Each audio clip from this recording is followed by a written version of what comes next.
Jejak perubahan Al-Quran dan tuduhan Injil telah diubah.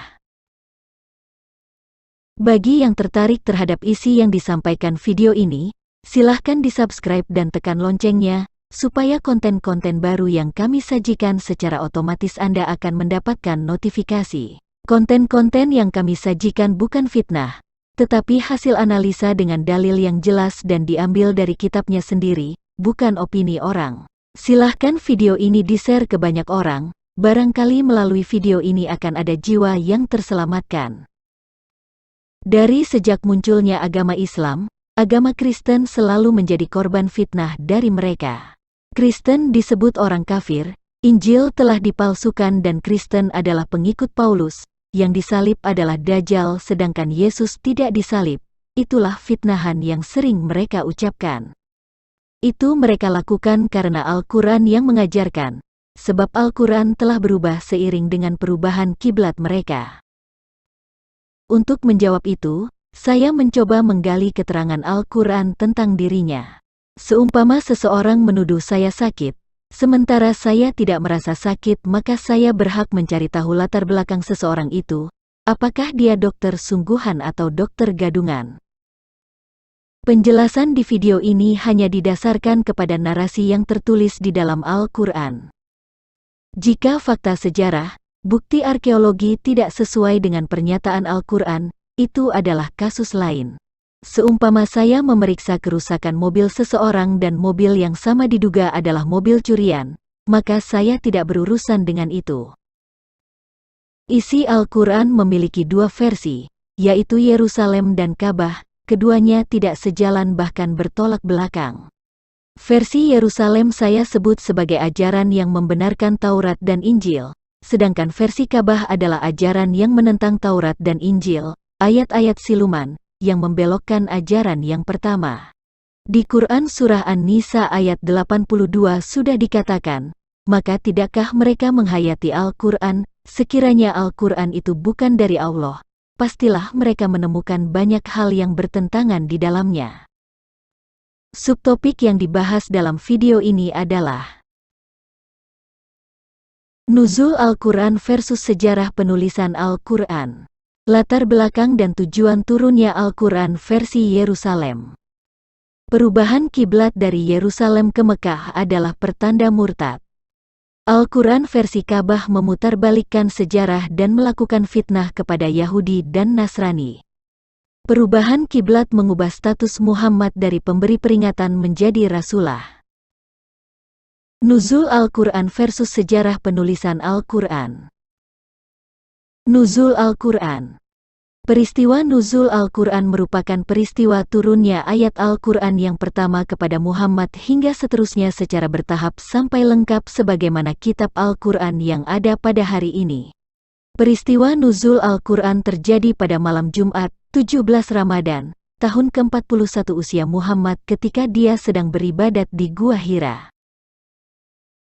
Menurut ayat-ayat Al-Quran, Al-Quran itu adalah wahyu Allah yang turun dalam bentuk kitab atau tertulis yang diturunkan lewat Jibril. Nun, demi pena dan apa yang mereka tuliskan.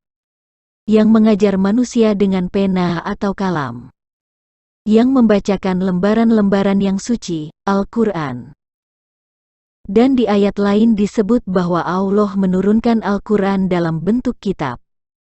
Dan pada Quran Surat Al-Alaq ayat 1, Jibril memerintahkan Muhammad untuk membaca ayat-ayat Al-Quran yang diterimanya dengan berkata, bacalah, bacalah dengan menyebut nama Tuhanmu yang menciptakan. Sejarah penulisan Al-Quran. Al-Quran yang ada sekarang ini adalah Al-Quran yang telah diperbaharui oleh Utsman ibn Affan melalui Zaid ibn Sabit dan tim dengan alasan mengubahnya ke dialek Quraisy. Naskah-naskah mushaf pada mulanya dikumpulkan di zaman Abu Bakar As-Siddiq yang dikerjakan oleh Zaid ibn Sabit. Naskah-naskah itu dikumpulkan dari para sahabat Muhammad, baik yang ditulis di pelepah kurma, potongan kulit, permukaan batu cadas atau tulang belikat unta dan sebagian dari ayat-ayat yang mereka hafal. Naskah-naskah mushaf tersebut berada di tangan Abu Bakar hingga dia wafat, kemudian dipegang oleh Umar hingga wafatnya, dan kemudian dipegang oleh Hafsah binti Umar. Pada zaman Amirul Mukminin Utsman ibn Affan, pada tahun 25 Hijriyah, dia memerintahkan Zaid ibn Sabit, Abdullah ibn Az-Zubair, Said ibnul As dan Abdurrahman ibnul Harits ibn Hisham untuk menuliskannya kembali naskah mushaf dalam dialek Quraisy, karena menurutnya, Al-Quran diturunkan dengan dialek Quraisy, sedangkan di antara mushaf-mushaf yang ada, terdapat perbedaan dialek. Setelah selesai, lalu Utsman mengembalikan mushaf yang telah ditulis ulang itu kepada Hafsah dan mengirimkan hasil pekerjaan tersebut ke seluruh penjuru negeri Islam serta memerintahkan untuk membakar naskah mushaf Al-Quran selainnya. Mengapa hanya karena berbeda dialek harus dibakar? Untuk menjamin keaslian sebuah salinan maka teks yang asli sangat diperlukan. Seharusnya teks yang asli itu disimpan dengan baik untuk dijadikan sebagai referensi, patokan dan bukti pada generasi berikutnya. Tindakan pembakaran itu justru menimbulkan tanda tanya, apakah isi Al-Quran yang ada sekarang memiliki isi dan jumlah yang sama dengan yang sebelumnya? Yang mana pendapat yang benar antara nuzul Quran atau sejarah penulisan Al-Quran? Untuk menilainya, silahkan simak video saya yang berjudul Sesungguhnya Al-Quran itu adalah benar-benar perkataan Rasul yang mulia. Latar belakang dan tujuan turunnya Al-Quran dari perspektif Al-Quran versi Yerusalem. Latar belakang turunnya Al-Quran. Al-Quran berkata, "Kami turunkan Al-Quran itu agar kamu tidak mengatakan, kitab itu hanya diturunkan kepada dua golongan sebelum kami dan sungguh, kami tidak memperhatikan apa yang mereka baca." Quran Surah Al-An'am ayat 156. Atau agar kamu tidak mengatakan, jikalau kitab itu diturunkan kepada kami, tentulah kami lebih mendapat petunjuk daripada mereka. Sungguh, telah datang kepadamu penjelasan yang nyata, petunjuk dan rahmat dari Tuhanmu. Siapakah yang lebih zalim daripada orang yang mendustakan ayat-ayat Allah dan berpaling daripadanya? Kelak, kami akan memberi balasan kepada orang-orang yang berpaling dari ayat-ayat kami dengan azab yang keras, karena mereka selalu berpaling. Quran Surah Al-An'am ayat 157. Dari Quran Surah Al-An'am ayat 156-157 itu secara tersirat mengatakan supaya orang Arab tidak merasa bahwa kitab Taurat dan Injil itu hanya untuk orang Yahudi dan Nasrani saja. Dan orang Yahudi juga tidak merasa lebih mendapat petunjuk daripada orang Arab. Tujuan turunnya Al-Quran. Dan sebelum Al-Quran itu telah ada kitab Musa sebagai petunjuk dan rahmat, dan Al-Quran ini adalah kitab yang membenarkannya dalam bahasa Arab untuk memberi peringatan kepada orang-orang yang zalim dan memberi kabar gembira kepada orang-orang yang berbuat baik. Quran Surah Al-Ahqaf ayat 12. Dan Al-Quran ini, kitab yang telah kami turunkan dengan penuh berkah, membenarkan kitab-kitab yang diturunkan sebelumnya dan agar engkau memberi peringatan kepada penduduk Ummul Qura, Mekah dan orang-orang yang ada di sekitarnya. Orang-orang yang beriman kepada kehidupan akhirat tentu beriman kepadanya, Al-Quran, dan mereka selalu memelihara salatnya. Quran Surah Al-An'am ayat 92. Kedua ayat-ayat di atas mengabarkan bahwa Al-Quran hanyalah sebuah kitab yang memberi peringatan yang membenarkan kitab-kitab sebelumnya, Taurat dan Injil, dalam bahasa Arab, sebagai petunjuk, rahmat dan cahaya kepada orang-orang Arab yang zalim. Dan sungguh, kami telah memberikan kepada Musa dan Harun, Furqan, atau kitab Taurat, dan penerangan serta pelajaran bagi orang-orang yang bertakwa, yaitu orang-orang yang takut azab Tuhannya, sekalipun mereka tidak melihatnya, dan mereka merasa takut akan hari kiamat, dan ini, Al-Quran, adalah suatu peringatan yang mempunyai berkah yang telah kami turunkan. Maka apakah kamu mengingkarinya? Quran Surah Al-Anbiya ayat 48-50. Dia menurunkan kitab Al-Quran kepadamu yang mengandung kebenaran, membenarkan kitab-kitab sebelumnya, dan menurunkan Taurat dan Injil sebelumnya, sebagai petunjuk bagi manusia, dan dia menurunkan Al-Furqan. Sungguh, orang-orang yang ingkar terhadap ayat-ayat Allah akan memperoleh azab yang berat. Allah Maha Perkasa lagi mempunyai hukuman. Quran Surah Ali Imran ayat 3-4. Mereka itulah yang telah diberi petunjuk oleh Allah. Maka ikutilah petunjuk mereka. Katakanlah Muhammad, Aku tidak meminta imbalan kepadamu dalam menyampaikan Al-Quran. Al-Quran itu tidak lain hanyalah peringatan untuk segala umat seluruh alam. Quran Surah Al-An'am ayat 90. Al-Quran mengakui bahwa kitab Taurat sebagai petunjuk dan rahmat. Kemudian kami telah memberikan kepada Musa kitab Taurat untuk menyempurnakan nikmat kami kepada orang yang berbuat kebaikan, untuk menjelaskan segala sesuatu, dan sebagai petunjuk dan rahmat, agar mereka beriman akan adanya pertemuan dengan Tuhannya. Quran Surah Al-An'am ayat 154. Sungguh, kami yang menurunkan kitab Taurat, di dalamnya ada petunjuk dan cahaya, yang dengan kitab itu para nabi yang berserah diri kepada Allah memberi putusan atas perkara orang Yahudi, demikian juga para ulama dan pendeta-pendeta mereka, dan seterusnya. Quran Surah Al-Maidah ayat 44. Dan kami teruskan jejak mereka dengan mengutus Isa putra Maryam, membenarkan kitab yang sebelumnya, yaitu Taurat, dan kami menurunkan Injil kepadanya, di dalamnya terdapat petunjuk dan cahaya, dan membenarkan kitab yang sebelumnya yaitu Taurat, dan sebagai petunjuk serta pengajaran untuk orang-orang yang bertakwa. Quran Surah Al-Maidah ayat 46. Katakanlah Muhammad, siapakah yang menurunkan kitab Taurat yang dibawa Musa sebagai cahaya dan petunjuk bagi manusia, dan seterusnya. Quran Surah Al-An'am ayat 91. Dari ayat-ayat itu dapat disimpulkan bahwa Al-Quran hanyalah kitab yang ditulis dalam bahasa Arab, untuk memberi peringatan kepada penduduk Ummul Qura, atau Mekah, dan orang-orang yang ada di sekitarnya, kepada orang-orang yang zalim serta memberi kabar gembira kepada orang-orang yang berbuat baik, yang membenarkan kitab Taurat dan Injil sebagai petunjuk, rahmat dan cahaya bagi mereka. Untuk maksud di atas, isi atau ajaran Al-Quran yang seharusnya adalah mengajarkan tentang petunjuk yang ada di dalam kitab Taurat dan Injil. Tidak ada ayat lain selain yang berhubungan dengan petunjuk dan perintah Taurat dan Injil. Al-Quran memerintahkan mengikuti Taurat dan Injil dan jangan ragu menerimanya. Mereka itulah yang telah diberi petunjuk oleh Allah, maka ikutilah petunjuk mereka. Katakanlah Muhammad, aku tidak meminta imbalan kepadamu dalam menyampaikan Al-Quran. Al-Quran itu tidak lain hanyalah peringatan untuk segala umat seluruh alam. Quran Surah Al-An'am ayat 90. Dan sungguh, telah kami anugerahkan kitab Taurat kepada Musa, maka janganlah engkau ragu-ragu menerimanya dan kami jadikan kitab Taurat itu petunjuk bagi Bani Israel. Quran Surah As-Sajadah ayat 23. Kitab Taurat dan Injil adalah petunjuk, rahmat dan cahaya untuk semua manusia. Silahkan baca ayat-ayat yang ada di dalam kurung. Apakah umat Islam beriman kepada Taurat dan Injil? Jawabnya, tidak. Muslim yang sekarang justru menuduh jika kitab Injil sudah dipalsukan, padahal Al-Quran sendiri telah mengatakan jika kitab-kitab sebelumnya dijaga dan dipelihara. Silahkan baca Quran Surah Al-Maidah ayat 44 dan 48.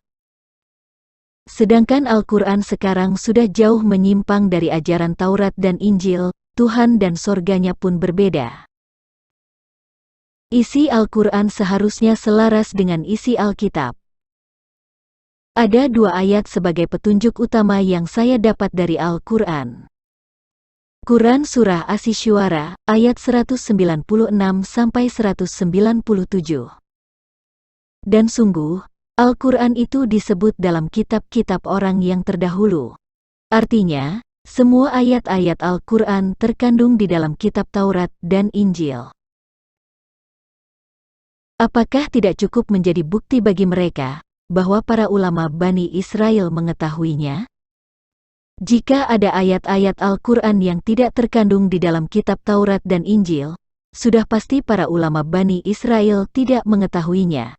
Ayat-ayat berbeda tersebut adalah imigran gelap atau ayat-ayat siluman. Ayat-ayat pendukung. Maka jika engkau Muhammad berada dalam keraguan-raguan tentang apa yang kami turunkan kepadamu, maka tanyakanlah kepada orang yang membaca kitab sebelummu, sungguh, telah datang kebenaran kepadamu dari Tuhanmu, maka janganlah sekali-kali engkau termasuk orang yang ragu. Quran Surah Yunus ayat 94. Misalnya surat Al-Jin, apakah mungkin Muhammad akan menanyakan surat Al-Jin itu kepada yang membaca kitab sebelumnya, Yahudi dan Nasrani? Jika tidak mungkin, berarti surat Al-Jin adalah wahyu siluman. Dan demikianlah kami turunkan kitab Al-Quran kepadamu. Adapun orang-orang yang telah kami berikan kitab Taurat dan Injil, mereka beriman kepadanya, dan di antara mereka ada yang beriman kepadanya, dan hanya orang-orang kafir yang mengingkari ayat-ayat kami. Quran Surah Al-Ankabut ayat 47. Apakah mungkin umat Yahudi dan Nasrani yang beriman kepada Taurat dan Injil juga beriman kepada Al-Quran yang sekarang ini, yang di dalamnya ada surat Al-Jin? Jin menjadi teman seiman, ada perintah untuk menyembah ilah berhala orang-orang Quraisy di Ka'bah, surganya pun tempat mesum, dan lain sebagainya. Jika tidak, berarti ayat-ayat itu dan yang relevan dengannya adalah wahyu siluman. Dan janganlah kamu berdebat dengan ahli kitab, melainkan dengan cara yang baik, kecuali dengan orang-orang yang zalim di antara mereka, dan katakanlah, kami telah beriman kepada kitab-kitab yang diturunkan kepada kami dan yang diturunkan kepadamu, Tuhan kami dan Tuhan kamu satu, dan hanya kepadanya kami berserah diri. Quran Surah Al-Ankabut ayat 46. Kitabnya sudah jauh berbeda. Umat Israel dan Nasrani beriman kepada Tuhan Yahweh, yang disembah di Bait Salomo, Baitul Maqdis, Yerusalem. Ketika umat Islam pindah kiblat ke Ka'bah, tempat ilah berhala kaum Quraisy, tentu Tuhannya berbeda. Apakah Tuhan negeri Mekah, pemilik Ka'bah, adalah Tuhan Yahweh atau Yesus? Jika tidak, berarti umat Islam yang sekarang adalah kaum yang murtad. Perubahan kiblat dari Yerusalem ke Mekah adalah pertanda murtad. Umat Islam murtad ditandai dengan perubahan kiblat dari Yerusalem ke Mekah, dari menyembah Tuhan Israel kemudian beralih untuk menyembah ilah berhala Bani Quraisy di Ka'bah, dan menjadikan Muhammad sebagai utusannya. Tuhan Israel tentu tidak sama dengan ilah berhala di Ka'bah yang disembah melalui patung-patung Al-Lata, Al-Uzza dan Al-Manaf di zaman jahiliyah. Umat Islam meninggalkan ajaran Taurat dan Injil, lalu menyangkal Yesus adalah roh Allah dan firman-Nya, menjadi teman seiman dengan jin, serta melakukan fitnah kepada Yahudi dan Nasrani. Sebagaimana telah dijelaskan pada video saya yang lain, bahwa perubahan kiblat sembahyang umat Islam dari Al-Quds ke Ka'bah baru terjadi pada tahun kedua Muhammad hijrah ke Madinah. Berdasarkan pendapat para ulama, sejak tiba di Madinah hingga 16-17 bulan, Muhammad sembahyang dengan berkiblat ke Al-Quds, sedangkan menurut pendapat para ulama bahwa antara tahun 620 sampai 622 Masehi, Muhammad melakukan Isra Miraj dari Al-Masjidil Haram ke Al-Masjidil Aqsa, yang langsung diperjalankan oleh Tuhannya. Dan sebelum itu, antara tahun 610 sampai 622 Masehi ketika Muhammad masih di Mekah, dia sudah menerima wahyu dari Tuhannya. Di antara ayat-ayat itu sudah ada perintah untuk menyembah Tuhan negeri Mekah, pemilik Ka'bah.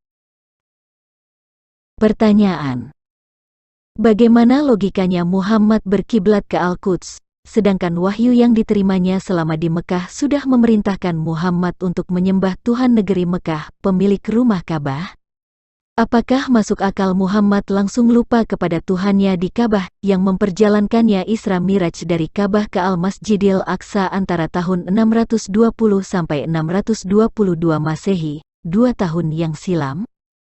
Benarkah semua ayat-ayat surat Al-Baqarah ayat 144, surat Al-Isra ayat 1, surat An-Naml ayat 91, surat Al-Quraisy ayat 3, dan yang lain yang masih relevan adalah wahyu Allah SWT yang diterima Muhammad? Al-Quran versi Ka'bah memutarbalikkan sejarah dan melakukan fitnah kepada Yahudi dan Nasrani. Munculnya wahyu Allah bahwa Ibrahim meninggikan pondasi Ka'bah. Di dalam ajaran Islam ada klaim bahwa Ibrahim, Hajar dan anaknya yang bernama Ismail, berumur antara 14 sampai 16 tahun, disebut berangkat ke Mekah, tepatnya di lembah kering dan berbatu, daerah di mana Ka'bah berdiri sekarang ini, jarak perjalanan ada sekitar 1.400 km melalui gurun pasir, bukit dan lembah. Menurutnya, Ibrahim bersama Ismail meninggikan pondasi Baitullah, yaitu Ka'bah, yang diklaim sebagai rumah tua, rumah pertama yang didirikan bagi umat manusia untuk menyembah Allah. Ibrahim menempatkan sebagian keturunannya yaitu dari Ismail di lembah yang tidak mempunyai tanam-tanaman di dekat rumah Ka'bah. Pertanyaan: jarak perjalanan dari daerah Israel atau Palestina ke Mekah ada sekitar 1.400 km melalui gurun pasir, bukit dan lembah. Apakah mereka sanggup berjalan kaki sejauh 1.400 km dari Palestina ke Mekah, melalui gurun pasir, bukit berbatu, yang kering dan gersang? Perkiraan waktu yang dibutuhkan dengan berjalan kaki ada sekitar 2 bulan. Apakah mereka memiliki bekal makanan untuk 2 bulan selama di perjalanan? Di daerah sekeliling Ka'bah adalah lembah yang kering dan gersang, sepi tak berpenghuni, di mana mereka tinggal dan makan apa? Di Al-Quran disebut jika Ibrahim telah menempatkan sebagian keturunannya di lembah yang tidak mempunyai tanam-tanaman di dekat Baitullah. Apa mata pencaharian Ismail dan keturunannya di daerah itu? Apakah ada penemuan arkeologi di sekitar Ka'bah sebagai bukti adanya pemukiman keturunan Ismail? Dan Al-Quran berkata bahwa yang meninggikan pondasi Baitullah adalah Ibrahim bersama Ismail. Dengan peralatan apa, bahan apa dan dari mana semuanya didatangkan oleh Ibrahim bersama Ismail? Dari mana mereka mendapat makanan selama pembangunan itu? Kalau kisah itu tidak masuk akal, bagaimana keabsahan semua ayat-ayat Al-Quran yang relevan dengan cerita itu? Al-Quran melakukan fitnah. Al-Quran menuduh Alkitab telah dipalsukan. Maka celakalah orang-orang yang menulis kitab dengan tangan mereka sendiri, kemudian berkata, ini dari Allah, dengan maksud untuk menjualnya dengan harga murah. Maka celakalah mereka, karena tulisan tangan mereka, dan celakalah mereka karena apa yang mereka perbuat. Quran Surah Al-Baqarah ayat 79. Ayat ini lebih tepat dikatakan kepada penulis kitab Al-Quran yang ada sekarang yang ditulis oleh Zaid ibn Sabit dan rekannya atas perintah Utsman ibn Affan. Begitu banyak ayat Al-Quran yang membenarkan kitab-kitab sebelumnya, ayat-ayat yang mengkritisi, melakukan fitnah terhadap Taurat dan Injil serta ahli kitab adalah wahyu siluman. Dan sungguh, di antara mereka niscaya ada segolongan yang memutarbalikkan lidahnya membaca kitab, agar kamu menyangka yang mereka baca itu sebagian dari kitab, padahal itu bukan dari kitab dan mereka berkata, itu dari Allah, padahal itu bukan dari Allah. Mereka mengatakan hal yang dusta terhadap Allah, padahal mereka mengetahui. Quran Surah Ali Imran ayat 78. Ayat ini lebih tepat dikatakan kepada kitab Al-Quran yang ada sekarang yang ditulis oleh Zaid ibn Sabit dan rekan atas perintah Utsman ibn Affan. Isi Al-Quran memiliki dua sisi yang saling kontradiksi. Al-Quran mengkafirkan ahli kitab. Al-Quran mengkafirkan ahli kitab dan seakan-akan Muhammad dan Al-Quran dibuat untuk kaum Yahudi dan Nasrani. Quran Surah Al-Bayyinah ayat 1-4. Orang-orang yang kafir dari golongan ahli kitab dan orang-orang musyrik tidak akan meninggalkan agama mereka sampai datang kepada mereka bukti yang nyata, yaitu seorang rasul dari Allah, Muhammad, yang membacakan lembaran-lembaran yang suci, Al-Quran. Di dalamnya terdapat isi kitab-kitab yang lurus. Dan tidaklah terpecah belah orang-orang ahli kitab melainkan setelah datang kepada mereka bukti yang nyata. Apakah Al-Quran dan Muhammad diperuntukkan untuk golongan ahli kitab dan untuk meluruskan kitab yang turun sebelumnya? Justru Al-Quran yang sudah menyimpang jauh, dan umat Islam sudah menjadi kafir karena berkiblat ke Ka'bah dan meninggalkan ajaran Taurat dan Injil dengan memasukkan wahyu-wahyu siluman ke dalam kitab Al-Quran. Di Al-Quran sudah dikatakan jika Al-Quran hanyalah pemberi peringatan bagi umat yang berbahasa Arab untuk membenarkan kitab-kitab sebelumnya sebagai petunjuk, rahmat dan cahaya bagi mereka.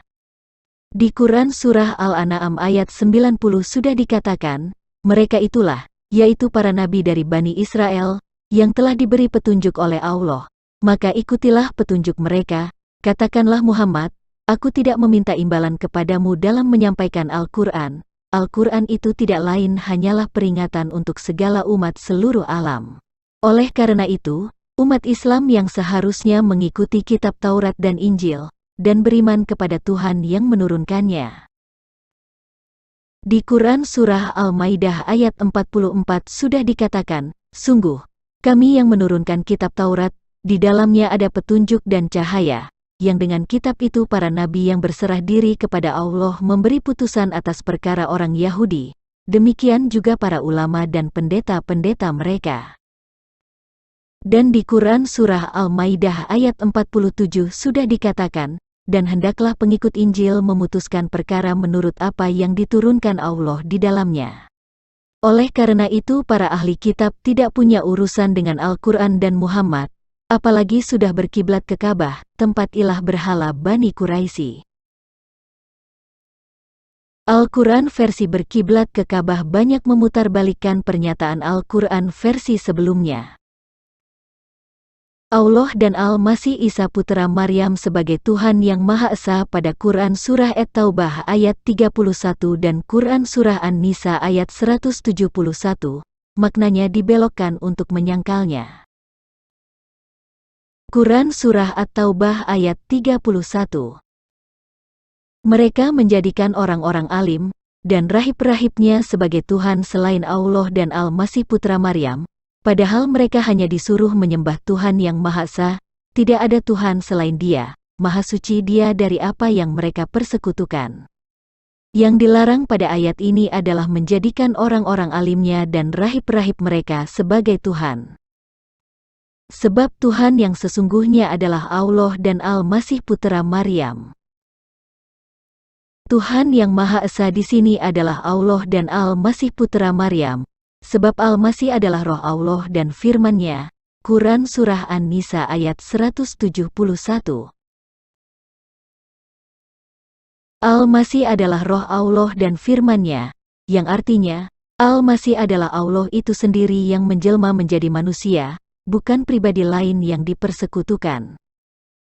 Quran Surah An-Nisa, ayat 171.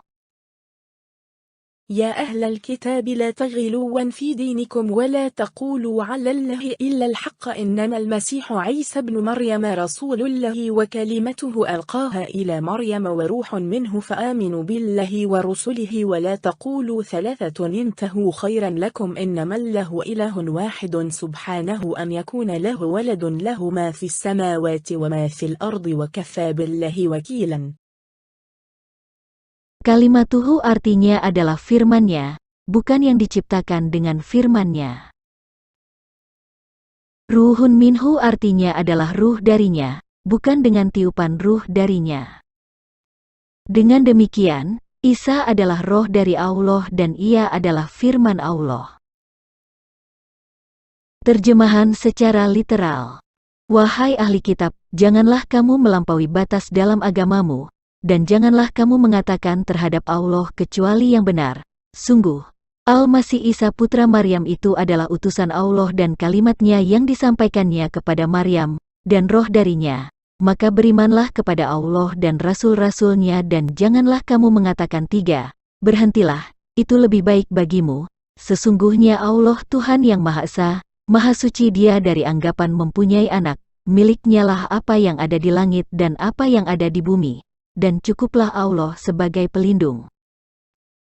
Allah, roh-Nya dan firman-Nya bukan tiga tetapi satu, karena Al-Masih adalah roh dan firman-Nya maka Allah dan Al-Masih adalah satu yang disebut Tuhan yang Maha Esa.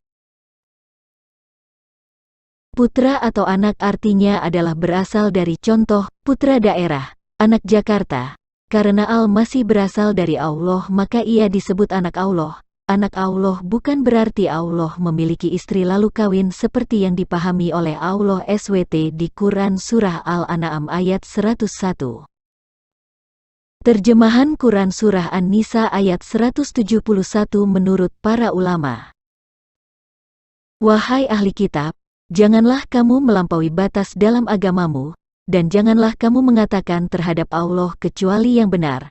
Sungguh, Al-Masih Isa putra Maryam itu adalah utusan Allah dan yang diciptakan dengan kalimat-Nya yang disampaikannya kepada Maryam, dan dengan tiupan roh darinya. Maka berimanlah kepada Allah dan Rasul-Rasul-Nya dan janganlah kamu mengatakan, Tuhan itu tiga, berhentilah dari ucapan itu lebih baik bagimu.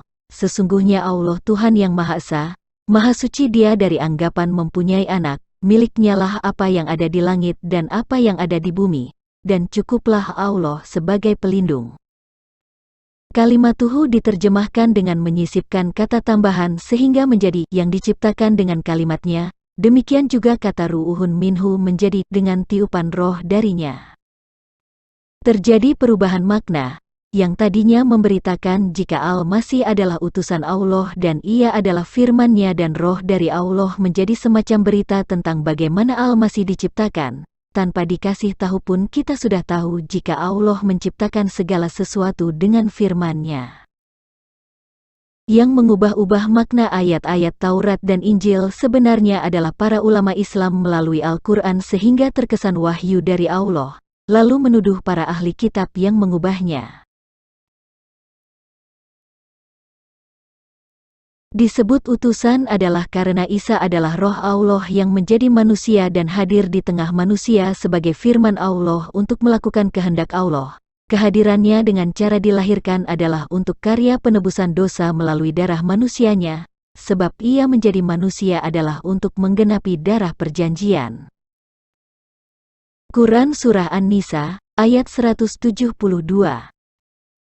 Al-Masih sama sekali tidak enggan menjadi hamba Allah, dan begitu pula para malaikat yang terdekat kepada Allah, dan barang siapa enggan menyembahnya dan menyombongkan diri, maka Allah akan mengumpulkan mereka semua kepadanya. Quran Surah An-Nisa ayat 172 ini adalah lanjutan dari Quran Surah An-Nisa ayat 171 sebelumnya. Di Quran Surah An-Nisa ayat 171 telah dikabarkan jika Al-Masih adalah ruh dari Allah dan firman-Nya yang menjadi manusia melalui perawan Maryam.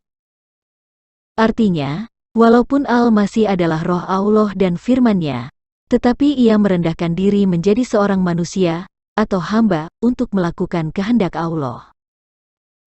Kata ganti nama dirinya, pada kata menyembahnya adalah pribadi yang dibicarakan di ayat ini, yaitu Al-Masih. Dengan demikian, Quran Surah An-Nisa ayat 172 ini mengakui jika Al-Masih adalah Tuhan yang harus disembah. Quran Surah Az-Zukhruf ayat 61. وَإِنَّهُ لَعِلْمٌ لِلسَّاعَةِ فَلَا تَمْتَرُنَّ بِهَا وَاتَّبِعُونِ هَذَا صِرَاطٌ مُسْتَقِيمٌ.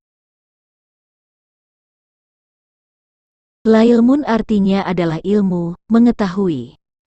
Terjemahan literal dari ayat ini adalah, dan sesungguhnya Isa itu benar-benar memberikan pengetahuan tentang hari kiamat. Karena itu janganlah kamu ragu-ragu tentang kiamat itu dan ikutilah aku, inilah jalan yang lurus. Ada yang menerjemahkan Quran Surah Az-Zukhruf ayat 61 menjadi benar-benar merupakan pengetahuan tentang hari kiamat atau pertanda tentang hari kiamat, dan inilah yang namanya usaha mengubah makna untuk menyangkal jika Al-Masih itu Tuhan. Baik sebagai pertanda maupun memiliki pengetahuan tentang hari kiamat. Jika umat Islam memahami bahwa Isa adalah roh Allah dan firman-Nya, maka ketika ia datang menjelang hari kiamat tentu karena Isa mengetahui tentang kiamat itu. Sangat jelas ayat ini mengakui jika Isa benar-benar mengetahui tentang hari kiamat. Sedangkan pada Quran Surah Al-Ahzab ayat 63, Surah Al-A'raf ayat 187, Surah Luqman ayat 34, dan Surah Az-Zukhruf ayat 85 dikatakan bahwa pengetahuan tentang hari kiamat hanya di sisi Allah. Kalau ilmu tentang hari kiamat hanya ada di sisi Allah dan Isa Al-Masih memiliki pengetahuan tentang hari kiamat, ini sudah menunjukkan bahwa Isa Al-Masih adalah Allah. Bukankah Isa itu adalah roh Allah dan firman-Nya? Quran Surah Ali Imran ayat 45. إذ قالت الملائكة يا مريم إن الله يبشرك بكلمة منه اسمه المسيح عيسى ابن مريم وجيها في الدنيا والآخرة ومن المقربين. Ingatlah, ketika para malaikat berkata, "Wahai Maryam, sesungguhnya Allah menyampaikan kabar gembira kepadamu tentang sebuah kalimat atau firman darinya, namanya Al-Masih Isa putra Maryam, seorang terkemuka di dunia dan di akhirat, dan termasuk orang-orang yang didekatkan kepada Allah." Sebuah kalimat darinya dan namanya Isa Al-Masih, artinya seorang firman dari Allah itu bernama Isa Al-Masih, oleh karena itu, Isa Al-Masih adalah sang firman Allah. Al-Masih Isa putra Maryam adalah seorang terkemuka di dunia dan di akhirat, karena Isa adalah roh Allah dan ia adalah firman-Nya.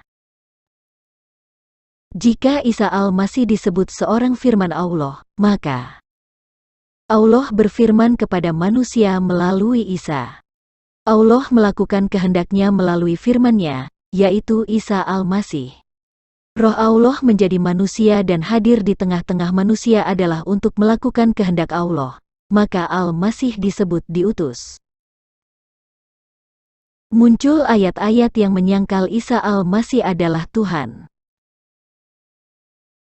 Di awal video ini sudah ditunjukkan jika Al-Quran dibuat untuk membenarkan kitab-kitab sebelumnya sebagai petunjuk kepada bangsa Arab dalam bahasa mereka, sehingga isi Al-Quran adalah berita yang sama dengan yang ada pada kitab-kitab sebelumnya. Tetapi faktanya, banyak ayat-ayat di dalam Al-Quran yang sebaliknya.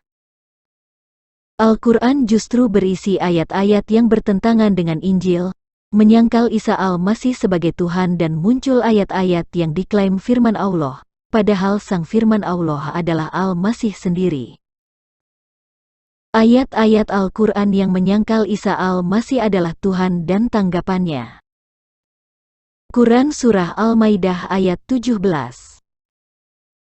Sungguh, telah kafir orang yang berkata, "Sesungguhnya Allah itu dialah Al-Masih putra Maryam." Katakanlah Muhammad, siapakah yang dapat menghalang-halangi kehendak Allah, jika Dia hendak membinasakan Al-Masih putra Maryam beserta ibunya dan seluruh manusia yang berada di bumi, dan milik Allah lah kerajaan langit dan bumi dan apa yang ada di antara keduanya. Dia menciptakan apa yang Dia kehendaki, dan Allah Maha Kuasa atas segala sesuatu. Di mana logikanya Allah berfirman untuk membinasakan firman-Nya sendiri? Di sini kelihatan jika Allah SWT tidak mengenal Isa Al-Masih yang berasal dari roh Allah dan ia adalah firman-Nya, sehingga Allah SWT berkata, siapakah yang dapat menghalang-halangi kehendak Allah, jika Dia hendak membinasakan Al-Masih putra Maryam? Oleh karena itu, ayat ini wahyu dari Allah yang mana? Dari ayat ini sangat kelihatan jika sosok yang mewahyukan ayat-ayat ini masih lugu dan polos.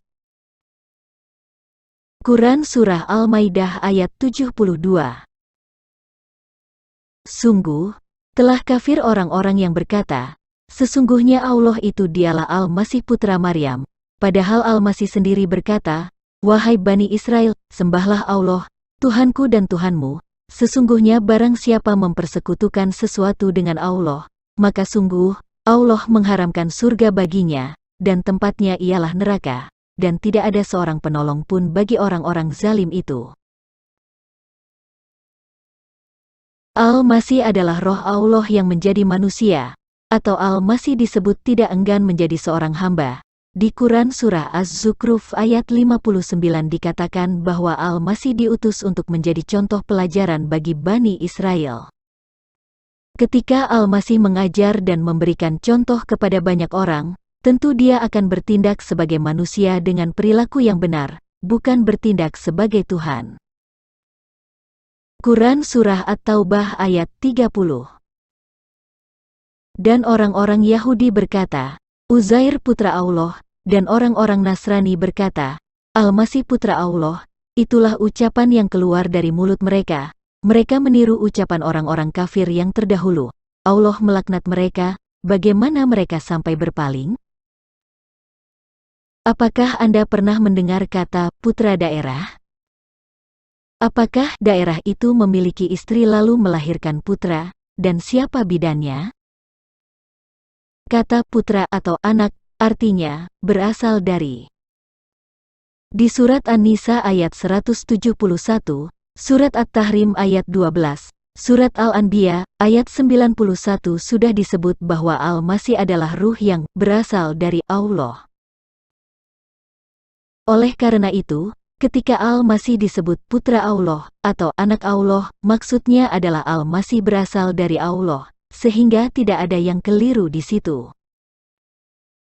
Yang keliru adalah sosok yang mewahyukan ayat tersebut, sebab tidak paham arti kata putra pada kata Al-Masih putra Allah dan sosoknya masih lugu. Di ayat selanjutnya, Quran Surah At-Taubah ayat 31 mengakui bahwa Allah dan Al-Masih adalah Tuhan yang Maha Esa. Perubahan kiblat mengubah status Muhammad dari pemberi peringatan menjadi Rasulah. Muhammad hanya sebagai pemberi peringatan kepada orang Arab akan Taurat dan Injil. Dan Al-Quran ini, kitab yang telah kami turunkan dengan penuh berkah, membenarkan kitab-kitab yang diturunkan sebelumnya dan agar engkau memberi peringatan kepada penduduk Umul Qura dan orang-orang yang ada di sekitarnya, dan seterusnya. Quran Surah Al-An'am ayat 92. Dan sebelum Al-Quran itu telah ada kitab Musa sebagai petunjuk dan rahmat, dan Al-Quran ini adalah kitab yang membenarkannya dalam bahasa Arab untuk memberi peringatan kepada orang-orang yang zalim dan memberi kabar gembira kepada orang-orang yang berbuat baik. Quran Surah Al-Ahqaf ayat 12. Dan demikianlah kami wahyukan Al-Quran kepadamu dalam bahasa Arab, agar engkau memberi peringatan kepada penduduk ibu kota Mekah dan penduduk negeri-negeri di sekelilingnya dan seterusnya. Quran Surah As-Syura ayat 7. Quran Surah Asy-Syu'ara ayat 192-199. Dan sungguh, Al-Quran ini benar-benar diturunkan oleh Tuhan seluruh alam, yang dibawa turun oleh Ar-Ruh Al-Amin, ke dalam hatimu agar engkau termasuk orang yang memberi peringatan, dengan bahasa Arab yang jelas. Dan sungguh, Al-Quran itu disebut dalam kitab-kitab orang yang terdahulu. Apakah tidak cukup menjadi bukti bagi mereka, bahwa para ulama Bani Israel mengetahuinya? Dan seandainya Al-Quran itu kami turunkan kepada sebagian dari golongan bukan Arab, lalu dia membacakannya kepada mereka, niscaya mereka tidak juga akan beriman kepadanya.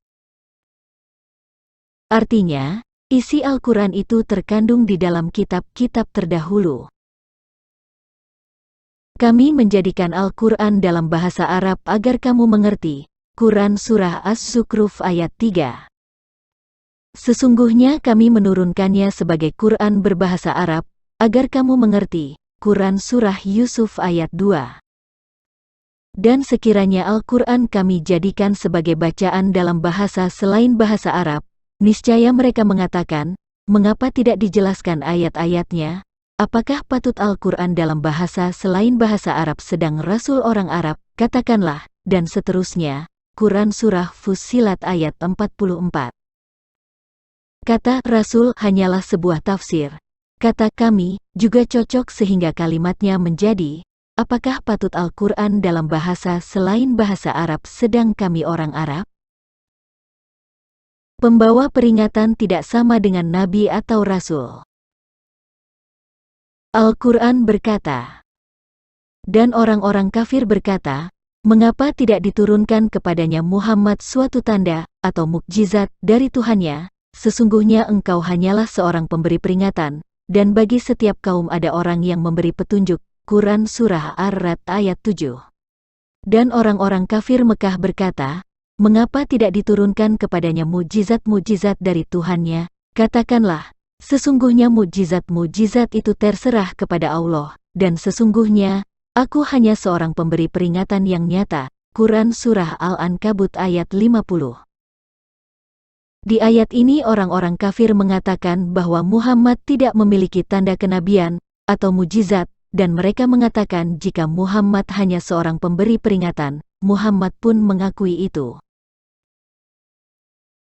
Muhammad menjadi rasulah dan penutup para nabi versus kenabian telah diberikan Allah kepada Bani Israel. Muhammad menjadi rasulah dan penutup para nabi. Muhammad adalah utusan Allah dan orang-orang yang bersama dengan dia bersikap keras terhadap orang-orang kafir, tetapi berkasih sayang sesama mereka, dan seterusnya. Quran Surah Al-Fat ayat 29. Dan Muhammad hanyalah seorang rasul, sebelumnya telah berlalu beberapa rasul, dan seterusnya. Quran Surah Ali Imran ayat 144. Muhammad itu bukanlah bapak dari seseorang di antara kamu, tetapi dia adalah utusan Allah dan penutup para nabi, dan seterusnya. Quran Surah Al-Ahzab ayat 40. Dan lain-lain. Bandingkan dengan Quran Surat Ibrahim ayat 4, seorang rasul diutus dari bahasa kaumnya, berarti Allah SWT sedang membiarkan umat lain tersesat. Kekuasaan dan kenabian telah diberikan Allah kepada Ishak dan keturunannya. Di Quran Surah Al-Jatsiyah ayat 16 dan Quran Surah Al-Ankabut ayat 27 sudah dikatakan, jika kekuasaan dan kenabian telah diberikan Allah kepada Ishak dan keturunannya, Bani Israel. Di Quran Surah Al-An'am ayat 89 sudah disebut, mereka itulah, para nabi dari Bani Israel, orang-orang yang telah kami berikan kepada mereka kitab, hikmah dan kenabian. Jika orang-orang Quraisy itu mengingkarinya, maka sesungguhnya kami akan menyerahkannya kepada kaum yang sekali-kali tidak mengingkarinya. Di Quran Surah Al-An'am ayat 90 sudah disebut, mereka itulah, para nabi dari Bani Israel, orang-orang yang telah diberi petunjuk oleh Allah. Maka ikutilah petunjuk mereka, dan seterusnya. Pertanyaan: apakah Muhammad diangkat menjadi nabi untuk legitimasi ayat-ayat siluman seolah-olah berasal dari Allah? Apakah Muhammad diangkat menjadi nabi penutup untuk pembenaran penyebaran agama berhala orang-orang Quraisy ke semua bangsa-bangsa? Catatan, ayat-ayat siluman adalah ayat-ayat yang tidak sejalan atau kontradiksi dengan ajaran Taurat dan Injil. Peralihan kiblat umat Islam dari Yerusalem ke Ka'bah juga disertai banyak perubahan-perubahan, antara lain munculnya ayat-ayat di dalam Al-Quran yang tidak sejalan dengan kitab-kitab sebelumnya, ayat-ayat fitnah dan mengkafir-kafirkan Yahudi dan Nasrani. Menolak ketuhanan Isa Al-Masih dengan memunculkan ayat-ayat yang menolak jika Isa Al-Masih adalah Allah. Menjadikan Muhammad sebagai utusan Allah untuk melegitimasi ayat-ayat siluman mereka untuk menjadikan ilah berhala Ka'bah seolah-olah Tuhan yang benar. Sebagai legitimasi ayat-ayat atas nama Allah untuk menyerang ajaran Taurat dan Injil. Dan lain-lain. Dengan demikian, siapa sebenarnya yang memalsukan Injil? Benarkah Al-Quran diturunkan untuk menyempurnakan kitab-kitab sebelumnya? Seperti kata pepatah yang mengatakan, lempar batu sembunyi tangan.